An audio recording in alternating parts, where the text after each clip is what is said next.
Assalamualaikum warahmatullahi wabarakatuh.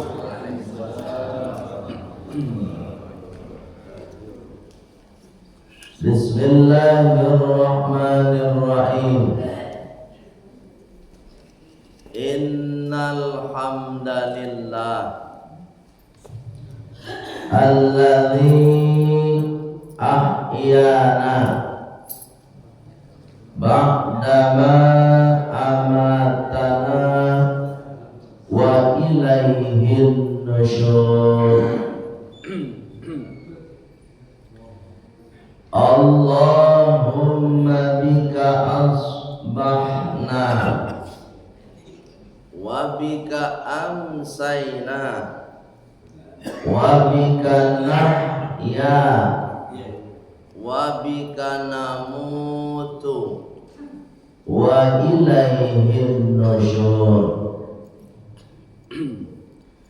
Asyhadu an la ilaha illallah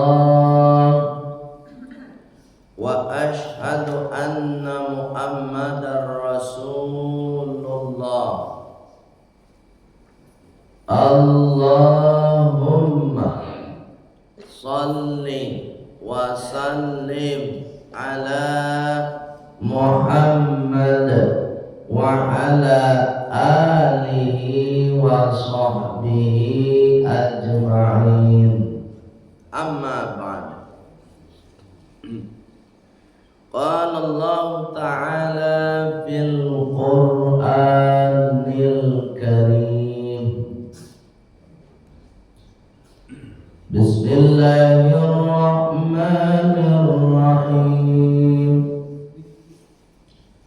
Rabbi shrah li sadri wa yassir li amri wahlul 'uqdatam min lisani yafqahu qawli. Wa qala aidan Bismillahirrahmanirrahim. Inna sa'yakum lasyatta fa amma man a'ta wattaqa wa saddaqa bil husna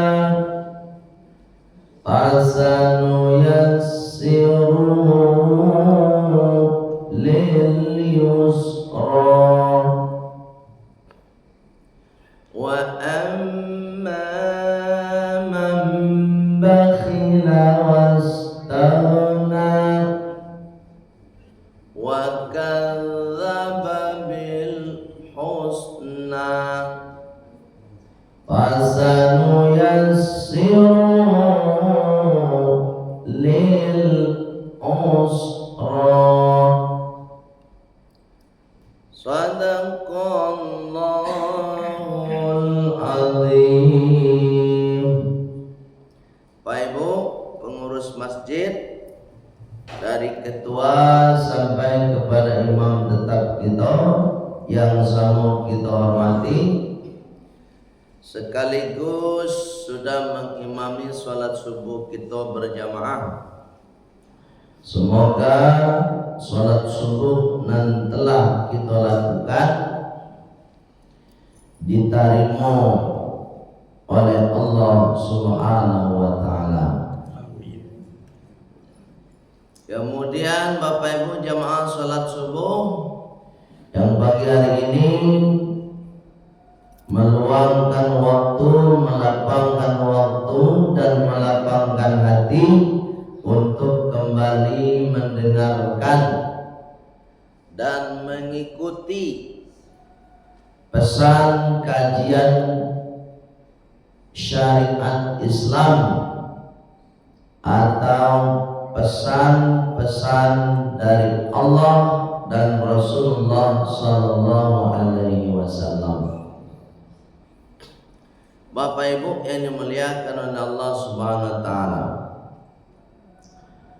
Kajian kita pagi ini surat Al-Lail. Surat apa, Pak? Al-Lail. Al-Lail itu artinya malam. Waktu malam. Ada waktu duha, ada waktu malam, ada waktu pagi. Kalau duha disebut oleh Allah wadduha. Kalau subuh adalah ayatnya wal fajri. Kalau malam wal laili. Kalau siang wan nahar. Jadi waktu pagi, waktu siang, waktu malam, waktu subuh itu disebut sadonya oleh Allah Subhanahu wa taala dalam Al-Qur'an. Maka disebut cie-cie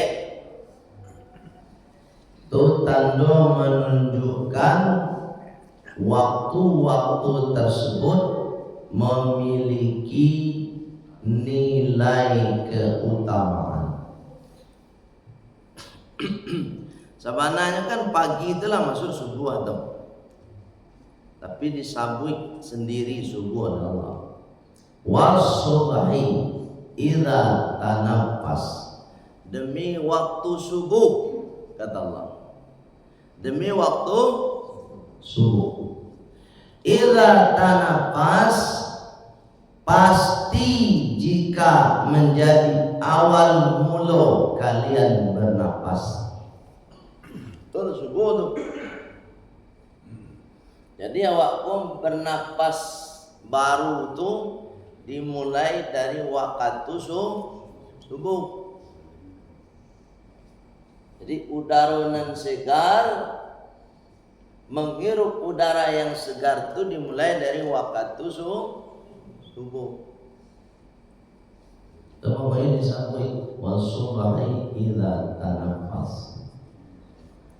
Dan secara ideal Bapak Ibu, kita umat Islam, orang beriman, memang bermula awak mengembuskan napas untuk hidup itu ketika subuh. Sebab orang beriman pasti jago salat subuh. Itu awak kan jago. Bahkan sabalun azan subuh alam jago awak untuk mempersiapkan diri. Tapi nanti disebut di Allah waktu subuh, karena standarnya orang mukmin itu jago untuk sholat subuh. Bapak bisa menjadi standar sholat subuh, karena Bapak Ibu secara ideal lagi sholat yang paling baik itu subuh. Nah, coba. Ibu, Bu, menurut Ibu sholat subuh itu baik atau enggak? Ini secara ideal teman. Baik. Kajian ideal kok. Kok Bapak Ibu marason enggak baik? Karena Bapak Ibu lah biasa. Kalau wak pukul secara maraton atas nama orang Islam, tanyalah nak percaya, ndak barek sholat subuh, pasti jawabnya barek. Berbeda jawab, bakal berbeda sebab awak lah tak biasa sholat subuh. Rasulullah mengatakan sholat yang paling barek itu sholat subuh. Cuma di garis bawah oleh Rasulullah, bagi siapa? Bagi orang munafik. Nah, itu. Jadi kalau ada orang sholat subuh berjamaah, insya Allah dia akan terhindar dari sifat-sifat kemunafikan. Itu Rasulullah mengucapkan, Pak. Ini biar Allah ngomong. Bapak Ibu yang dimuliakan Allah Subhanahu wa taala, surat Al-Lail ayat yang keempat. Ayat keberapa? Keempat. Apa kata Allah? Inna, sesungguhnya. Dalam bahasa Arab kalau ada inna, anna itu sama artinya. Artinya sesungguhnya. Tapi nanya enggak panjang dan pendeknya. Inna, anna itu artinya sesungguhnya. Beda dengan laqad. Kalau laqad artinya sungguh. Jadi beda antara kalimat sungguh dengan sesungguhnya. Beda enggak? Sesungguhnya, sungguh, beda nggak? Beda. Dalam bahasa Arab beda. Artinya beda dan maknanya, fungsinya berbeda. Contoh, laqad kafaral ladzina, sungguh telah kufur orang-orang yang, misalnya gitu. Laqad kafaral ladzina, sungguh.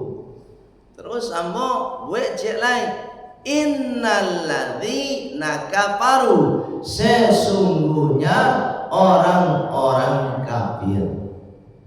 Beda jauh. Ya. Tuh makanya ketika sebelum sholat ada muadzin atau ada imam. Apa kata imam? Qad qamatis shalah. Qad, sungguh, qamati, qamati, didirikan, as-sholatu, sholat. Jadi panggilan untuk orang mukmin itu sebenarnya dua. Satu azannya, itu panggilan pertama. Pas azan alujud diboleh, dimaklumi. Sudah selesai azan ditunggu sampai nanti qad qamatis shalah, sungguh sholat segera dilaksanakan, mangko mari kita ke masjid. Itu maksud. Selesai qomat tidak ada panggilan lagi. Jadi kalau orang mukmin yang paham, qomat itu adalah panggilan kedua bagi orang-orang yang hendak melaksanakan sholat. Itu makanya Bapak Ibu, qomat itu hukumnya al-mustahabbatu, sangat disukai oleh Rasulullah. Artinya sunnah. Bapak Ibu misalnya pergi jalan-jalan pergi ke Riau, misalnya pakai mobil sama-sama. Dalam perjalanan kadang azan orang nak sholat, nanawa ka sholat duhur sama-sama sendiri. Ndak paralu Bapak Ibu misalnya azan tapi nan qomat tetap sunnah. Qomatnya Pak, Ali paham tu. Jadi ndak paralu azan balik, hanya qomatnya dianjurkan karena dia panggilan kedua. Bapak Ibu yang dimuliakan Allah Subhanahu wa taala. Inna, sesungguhnya, sa'yakum, pekerjaan bagi kalian. Sesungguhnya pekerjaan bagi kalian, termasuk bagimu, bagi kita semua. Apa kata Allah? La syatta, sungguh sangatlah beragam. Jadi masalah karajo senado dalam Quran. Sabalun lahir rawak ke muka bumi ini Allah mengejar nan karajo banyak. Lado karajo sabalun awak lahir. La syatta kata Allah, beragam, bermacam-macam pekerjaan yang sudah disediakan oleh Allah. Kenapa Allah berani menyebut itu? Karena dalam surat Al-Ankabut ayat yang ke-59 apa kata Allah? Inna ardi wasi'atun, sesungguhnya bumiku ini sangatlah luas. Kenapa Allah berani mengatakan bahwa pekerjaan untuk kita itu sudah disediakan oleh Allah? Karena Allah menyediakan tempat yang namanya bumi. Dan bumi yang luas ini kata Allah, ardi milik saya. Lalu milik awak ada pak? Dan salaweku dunia bumi kuat itu milik Allah. Baik Bu, dimuliakan oleh Allah Subhanahu wa taala. Pekerjaan beragam diberikan oleh Allah. Apa ayat berikutnya kata Allah? Fa amma man atta, maka siapa saja dengan pekerjaan tersebut atau menjadi orang yang dermawan. Jadi Bapak Ibu, kalau kita sudah dikasih pekerjaan oleh Allah, berarti secara tidak langsung Allah mengatakan, hei hambaku, jadilah engkau orang dermawan. Nah itu, jangan jadi orang pilih wak. Ya Bu. Jadi kalau lagi pekerjaan awak, adonan jadi guru, adonan jadi petani pak, adonan jadi pedagang, adonan jadi pengusaha, macam-macam pekerjaan awak. Ketika kita sudah mendapatkan pekerjaan itu dan ada rizki kita di situ dari pekerjaan, secara ideal Allah mengajak kita apa menjadilah orang yang dermawan. Baragi Pak. Kalau baragi itu Pak Ibu tidak harus banyak. Tidak harus barat kalau dewa. Yang penting awak atas pekerjaan itu kita berbagi. Jadi membuat awak semakin dermawan atau semakin pelit? Nah itu makasih itu. Semakin diagi rasaki, semakin pilih atau semakin baragi? Kona rajo nambutiah. Ya Pak, rajo nambut. Rajo nambutiah dong. Rajin meminta, jarang barang. Allah. Baik Bu, yang muliakan Allah Subhanahu wa taala. Jadi isyarat dari Allah kalau kita sudah dapat kerja itu, pertama menjadi orang yang rajin bahagia. Apa saja pekerjaan kita. Satu poinnya.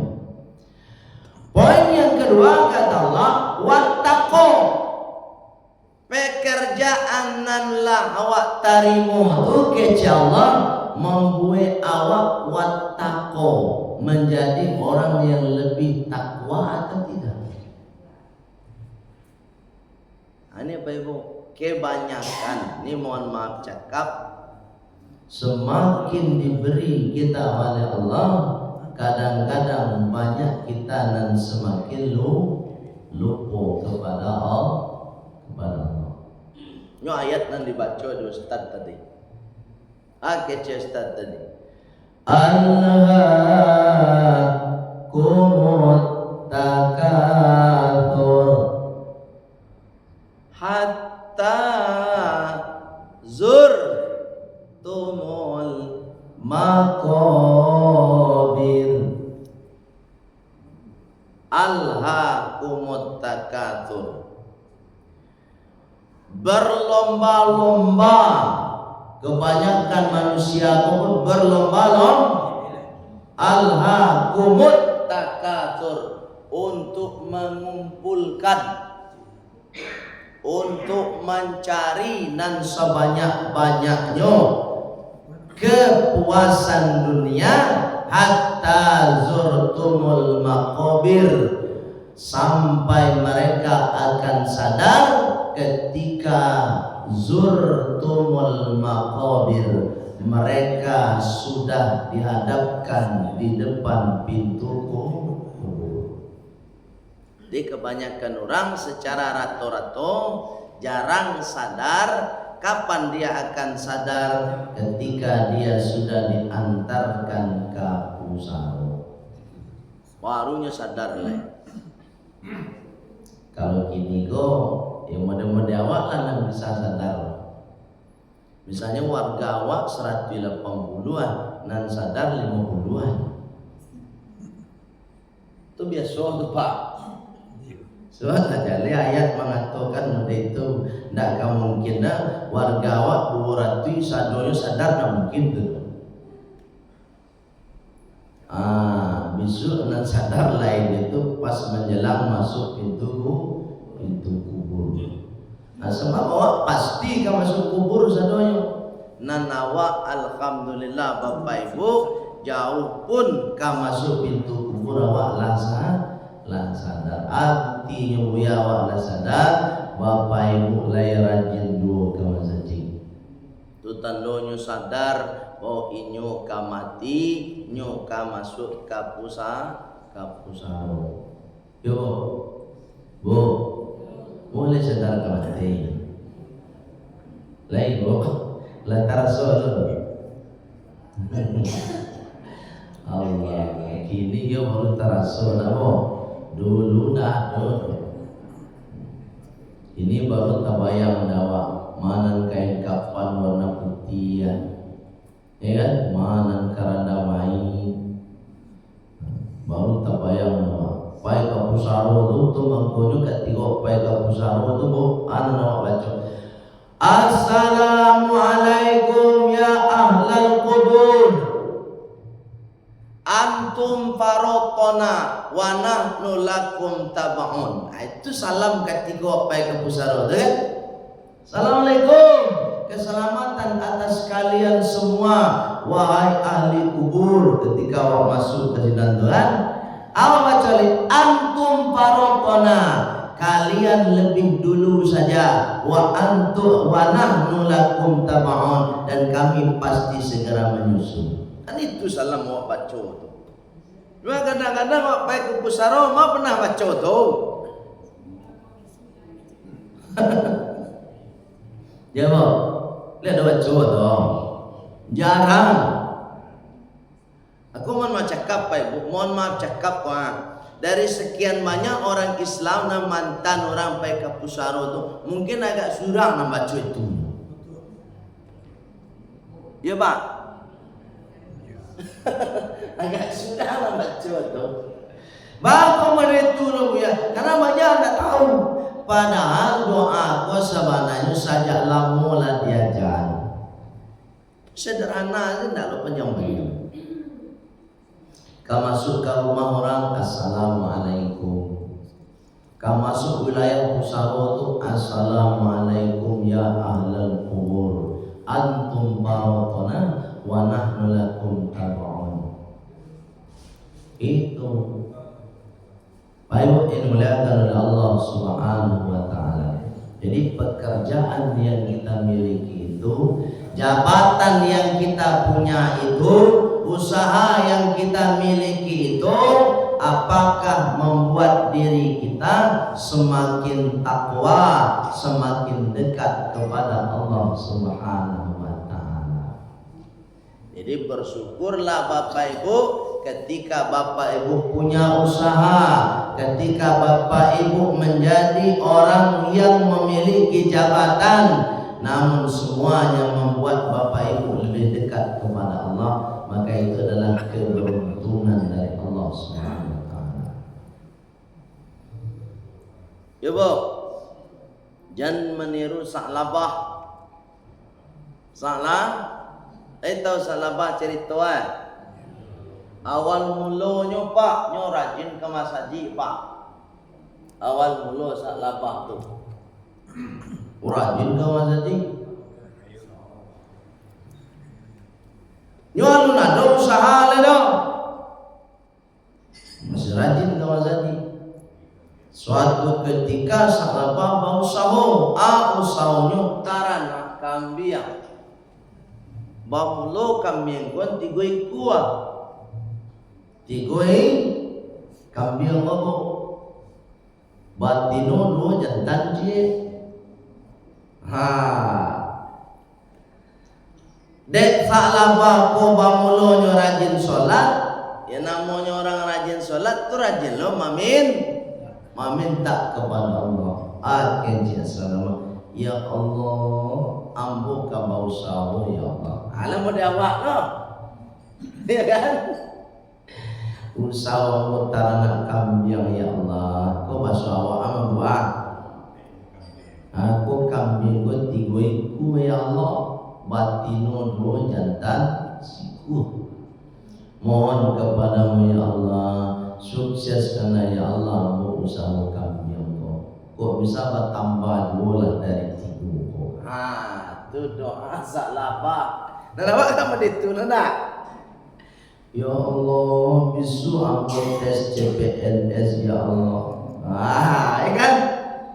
Tolong ya Allah, mudahkan hamba ya Allah, lulus semua ya Allah. Itu awak beda. Josaklah singkat cerita bu, doa bu diijabah oleh Allah. Nah, 2 bulan besoknya dan seterusnya kiranya bertambahlah kambing Sa'labah. Nan dulu alun adzan nyulat ibu ke masjid. Dek lah bertambah 10 ekor kambing go. Ala cok talambek Sa'labah. Nan dulu selesai solat Sa'labah ko zikirnya lama, doanya panjang. Lah 10 ekor kambing ko pak ndak ada zikir lain. Assalamualaikum warahmatullahi. Assalamualaikum warahmatullahi. Baik semalam juga dua. Suatu ketika Rasulullah penasaran, bahwa kok semakin lama Sa'labah kok semakin jarang yang mendoa. Akhirnya bu lambe atau capek. Selain inyo ndak mendoa setelah solat, tanya tu lah mulai puluh ndak nampak di masjid lain. Yo, dek kambing olah tambah banyak. Saya mau singkat cerita, Sa'labah sudah jarang ke masjid. Singkat cerita, disitulah Allah Subhanahu wa taala menjadikan Sa'labah kategorinya orang yang kufur nikmat. Karena semakin diberi nikmat, semakin jauh dari Allah.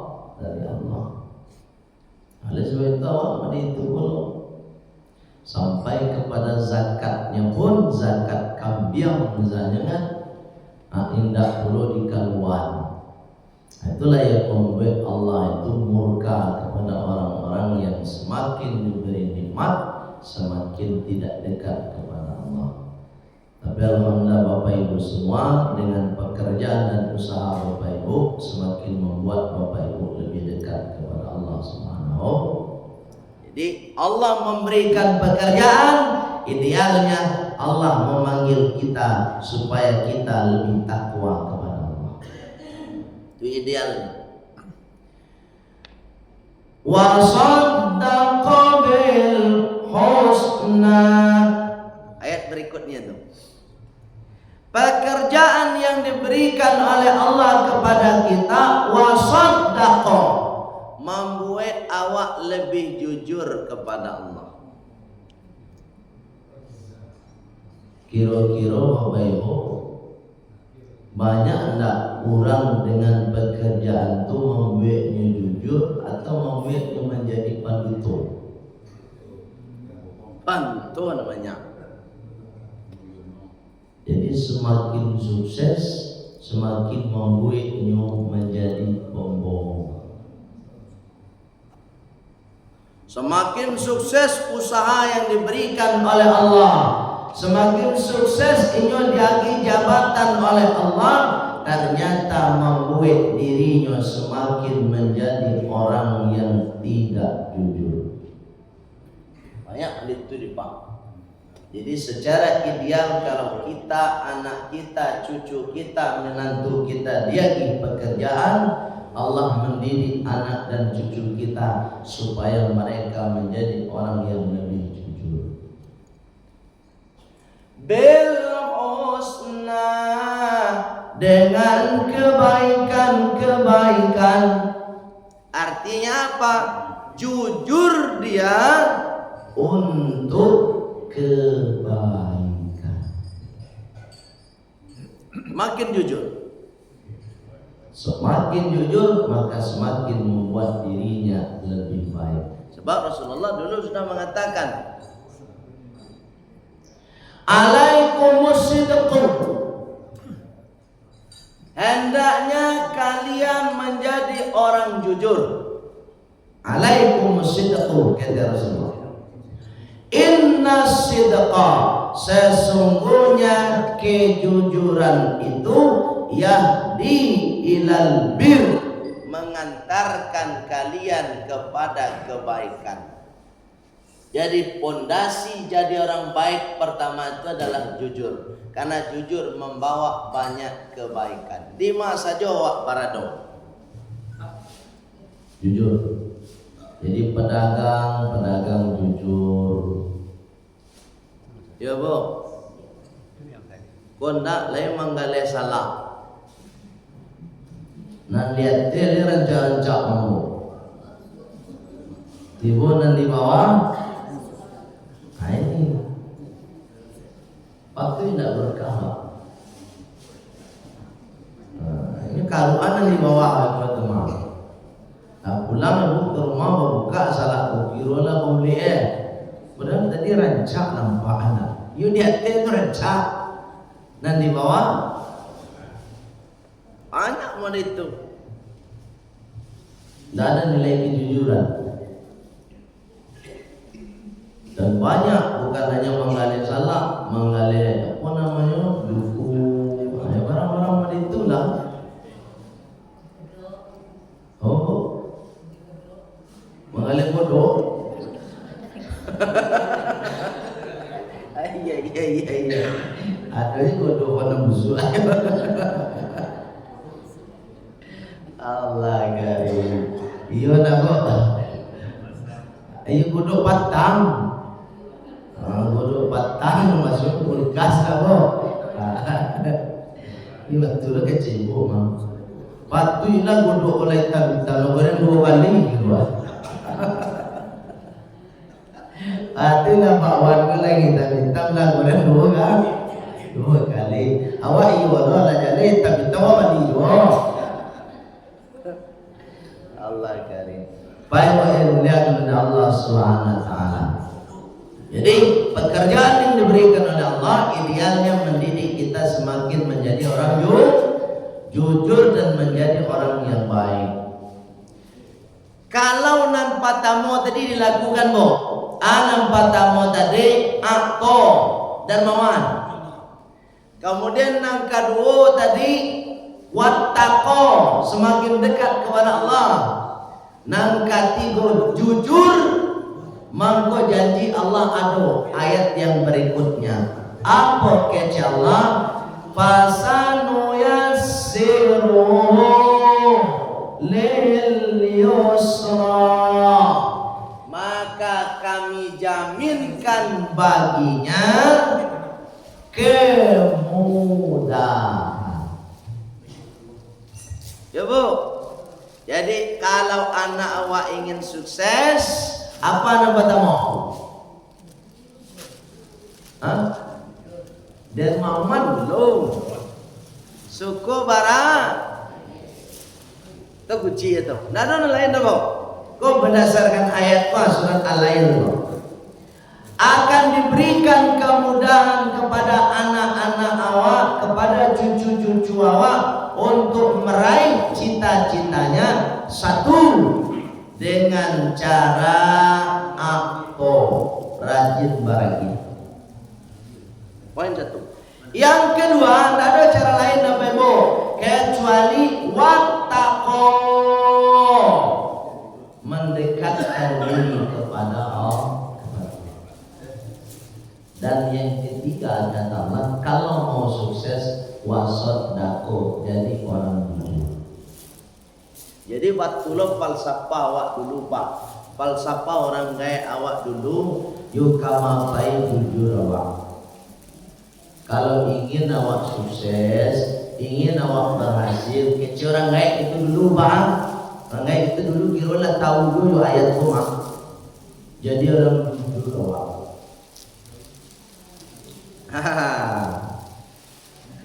Ini mohon maaf Pak Ibu, Cino itu luar biasa. Aku mohon maaf Pak, aku kalau cari ke Cino lah di rumah. Cino itu bukannya tuh kejujuran itu nomor satu. Coba karajo di Cino Pak, kok bunyi kabarnya kayak dari kawan no kemah. Kok sempat ketahuan awak baduto sekali Pak, selesai wak karajo senang. Bapak, assalamualaikum tidak percaya oleh dah. Itu hebat nih. Padahal mereka dah dulu orang memang no. Tapi luar biasa, kok sekali saja awak paduk tua, ke bos deko selesai barang kelang aja. Jadi sekolah. Oleh sebab itu apa Ibu, kita orang mukmin tentu lebih dari itu. Jadi kejujuran itu lebih menjadi modal utama dalam kehidupan. Apalagi awak sebagai orang Minang, ada bahasa di syarak, syarak bahasa di kitabullah. Ada awak remaja awak untuk menjadi orang jujur. Syariat mode itu pula lama membimbing awak untuk menjadi orang jujur. Al-Quran apolai sudah mengatur di dalam surat Al-Lail, wasaddaqa bil husna. Dan Rasulullah Bapak Ibu, sifat wajib yang pertama dimiliki oleh Rasulullah as-siddiq, jujur. Lah sesuai benar falsafah awak jo Al-Quran sekaligus jonan dilakukan oleh Rasulullah sallallahu alaihi wasallam. Baik Bu, demikian saja kira-kira ada pertanyaan. Yo. Ada pertanyaan Bu. Pak coba. Koro tila tepat Cina kau tanya boleh ke dong? Allah. Ibu ada mau? Boleh, silakan Bu.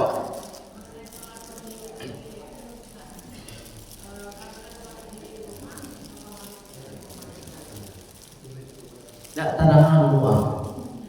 Enggak karet ya Bu.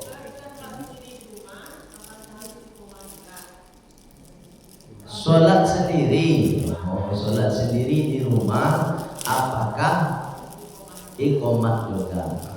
Baik, pertanyaan bagus Pak. Tadi lampu gambarkan kan, kalau Pak Ibu jalan-jalan misalnya bersama, kan tidak di masjid, dianjurkan iqomat. Kalau tidak, tidak. Pokoknya komatnya jangan sampai tinggal. Kalau tidak azan. Kalau sholat di rumah Walaupun ibu misalnya tidak sempat sholat di masjid, nan di rumah tetap dianjurkan iqamah. Bukan wajib ya Bu ya, bukan wajib, tapi dianjur. Kalau bahasa ibu kan wajib tadi. Nah, jangan wajib bahasanya, tapi sunnah. Apakah disunahkan iqamah? Tetap disunahkan iqamah, walaupun ibu sholat di rumah. Tapi kok bisa jangan sholat di rumah ya? Iya, usahakan di musol. Namanya Pak Ibu kan gini diusahakan di masjid. Kalau masjid awak ado, dake, aman, nyaman, tidak ada penghalang. Kalau dulu kalau dulu di masa Rasulullah itu mempunyai padusi pun tidak dianjurkan sholat berjamaah di masjid, sebab kondisi dulu itu tidak aman, tidak nyaman. Tapi ketika aman dan nyaman, istri Umar bin Khattab menuntut ke Umar bin Khattab. Akhirnya istri Umar bin Khattab, ya Umar, Allah tidak adil. Takaju Umar bin Khattab. Berang Umar bin Khattab mengecek Allah tidak. Aku mengecek Allah tidak adil. Kecek Umar ke bininya. Kecek bini, ya Umar, Allah tidak adil. Bapak tidak adil. Kecek istrimu, bapak laki-laki disuruh sholat berjamaah di masjid sedang padusi bila. Saja istri Umar bin Khattab protes pada itu, sehingga kini Umar bin Khattab membawa bininya ke masjid. Baik itu karena Umar bin Khattab orangnya bagak, pemberani. Tapi kalau kondisi tidak aman, maka memang tidak dianjurkan. Nah, oleh sebab itu yang salah paham bahwa ada asbabul wurud hadis. Bakok pada situ dulu tidak dianjurkan sholat berjamaah di masjid, dek kondisinya itu. Ya paham Bu? Aikon dah, memang ini lah pamaleho ke masjid, hanya pakai lo dalil tu. Adalah pernah ke masjid jalan. Ini malah pamaleh. Kayaknya beku kecil Pak Ustad, padusi tidak dianjurkan sholat berjamaah. Memang ini lah pamaleh lah ke masjid. Padahal itu makasih. Oke, ada pertanyaan lain? Bu? Ada Bu? Hanya kalau alasan memangnya aku nak tekan apa tanya mungkin. Apa Pak ada Pak? Lapas. Alhamdulillah. Pak kau yang main pas tahu saja. Itulah kelebihan Pak Bu. Hanya main pas tahu saja. Baik Bu yang muliakan oleh Allah Subhanahu Wa Taala, demikian saja kajian kita pagi ini. Mohon maaf Bapak Ibu pada salah kata salah cara, sebab nan salah datangnya dari ambo pribadi. Jadi dimaafkan Bapak Ibu. Alhamdulillah. Untuk sempurnanya dan berkahnya majelis ilmu kita, mari kita tutup dengan doa penutup majelis. Subhanakallahumma wa bihamdika asyhadu an la ilaha illa anta astaghfiruka wa atubu ilaik walhamdulillahi rabbil